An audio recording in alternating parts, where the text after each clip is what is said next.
কি ব্যাপার খাইরুল ভাই, তুমি দোকানে একা একা বসে আসছো? আমি আমার দোকানে খাড়া থাকবো না বসে থাকবো না শুয়ে থাকবো সেটা আমার ব্যাপার। তুমি কেন কথা বলো এর মধ্যে?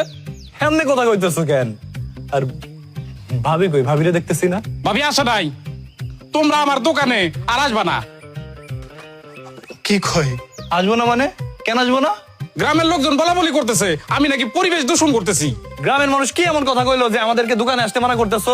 গ্রামের লোকজন বলা বলি করতেছে তোমরা আমার দোকানে চা খাইতে আসো না, তো তোমরা যুবক পোলাপান আমার বউরে খালি দেখতে আসো।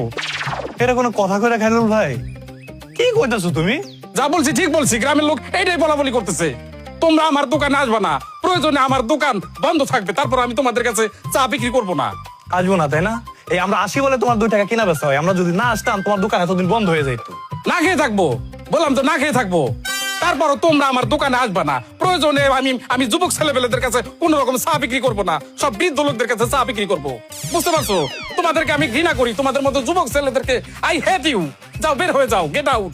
এই যে অপমান করে কথা কইলা না, ঠিক আছে একদিন তুমি বুঝবা, আর যখন বুঝবা তখন এই আমাদেরকে খুঁজবা, তখন আর খুঁজাও পাইবা না। চল। চরিত্রহীন ছেলেপেলে, মান সম্মান সব চলে গেছে।